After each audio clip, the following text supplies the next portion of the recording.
let's say he thinks maybe knight to d4 is another good option. Now here I have checkmates here. I have rook to g3, his only move here, and rook h4 is checkmate. These are the mates that I was seeing when I first tried to sacrifice this bishop. Now my opponent sees this stuff as well, and now there's a way out. If he was to come, I'm sorry, where am I? If he was playing knight takes, rook h3, king g5, rook d takes h7. If he plays f5 here, black is fine. And it turns out that tactically all the tactics fall apart. For example, rook g3. He has two squares. If he's dumb enough to come to king f4, then I can play rook takes rook to h4, and we have a mate. But he wouldn't be that stupid, I don't think. And he'd play back. And here, pawn takes. The knight comes forward, and I'm losing at this point. But he didn't choose to take the bishop. He trusted my intuition, saying that there was tactics that would work out, and he played g5. Now this is a huge blunder, a huge mistake, and it allows me to work some magic and win a lot of material. So I can play rook to h3 check. His only move is forced is king to g6. Now, funny enough, my opponent took about a minute and a half before he made this move, with only 6 or 7 minutes on his clock, even though it was forced. And I wasn't quite sure why he was taking so long. I wonder if he was trying to just work it all out before he moved, which to me thinks once it's forced, you just make the move and work it out on my clock instead of on your own. But this is what he played. And so I have a couple of options here that are good. Bishop g4 is very good, and I have a lot of attack going here. I chose the other good option, which is rook d takes h7. And at this point, he only has one move that keeps him from a forced mate. And I was hoping that he wouldn't see the move g4, because this gets him out of a lot of trouble. And I'll still have lots of tactics here, but that's the one move he can make that didn't put him in check, a forced checkmate. For example, if he was to take my bishop here, it's still hanging, of course.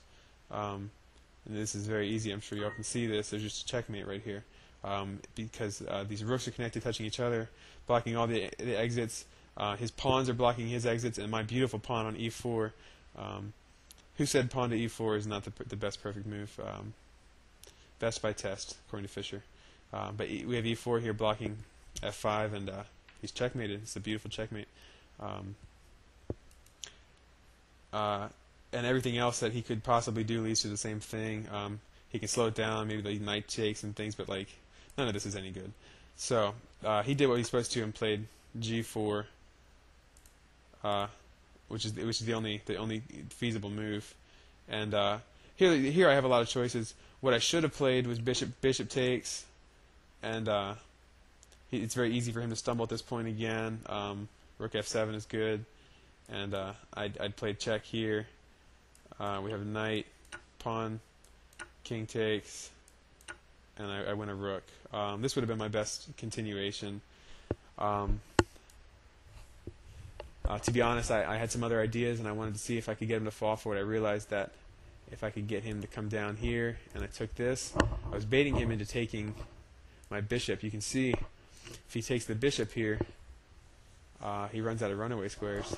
I can play rook g6 check, king f4 is forced, and rook h4 is mate. Now this is another one of the mates I saw when I first offered that bishop sacrifice. It was a position something like this. I imagined that my rook's in this position and my pawn's blockading his escape squares here. But my opponent did not fall for my trap and did not take. At this point I expected king f4, and I realized at this point that my tactics weren't all going to work. And I've still come ahead on material, and got a huge initiative and everything. I mean, this is a great position for white. But my opponent's best move here would have been king to f4, at which point I've run out of checks. My e4 pawn is hanging, and my best move by far is f3, and he can play king e3. And here I'm just back out to the queen side, gobbling up pawns. White's clearly going to win here. It'd be very difficult for me to blunder away this victory. I'm just up by far too many pawns, and to be honest, I'm decent with pawns. I'm good with pawns. I know how to use them, and there's no way I would lose this position. But instead, I play bishop takes g4, and he walked into some other problems with rook g8. Now I have a lot of options here how I can proceed. It depends on what I think my opponent will fall for. I chose this one, which is rook h5 check. Now king f4 is his only option again here. You can get out f3 and what does he have here? King e3 is out.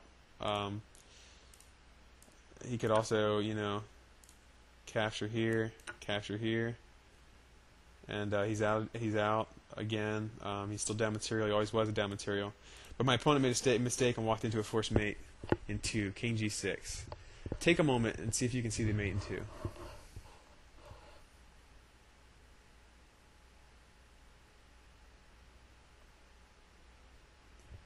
The funny thing is that you hear a lot of chess players say, now if this was in a tactics book, all of you would see it, but Kasparov didn't even see this mate in 2, and they act very smart and superior.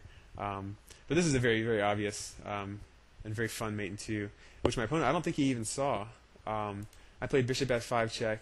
I figured once he played king g6, if he had seen the mate in 2, he would have just resigned or not played such a horrible move. But I played bishop f5 check, and he actually allowed me to mate him. Knight takes here. I'm sure he saw that, and this is why I don't think he saw it. Maybe this pawn takes here, and this is my checkmate. As you can see, the rooks are protecting each other and protecting both of these ranks, and my pawn delivers mate. Now this is very fun to deliver mate with a pawn. That's one thing with a pawn storm, maybe just a king and 3 pawns versus a king to push him down and force mate. It's very obvious that you're going to be able to mate your opponent. But it's so fun that in a middle game like this to be able to mate with a pawn on f5 and a king on g6, and all the rooks are on the board, all 4 rooks are on the board, and still a lot of pawns on the board and things. There's still queenside pawns. There's still actually 1, 2, 3, 4, 5, 6, 7, 8 pieces on the board that have never moved, and I'm mating with a pawn. So I was very pleased with myself with this checkmate. Now again, obviously the tactics didn't all work out perfectly, and there were escape routes for him, but in the long run I was coming out way ahead. So in that sense, the tactics did work out in that I accomplished the earning of an easy win. So if you're interested, you might want to look into the Smith-Morra Gambit and look into some of the fun lines that it plays. You will want to look at Alex Lenderman's video series at chessclub.com for more information on the Smith-Morra Gambit. It's a lot of fun, and I hope you enjoyed my video.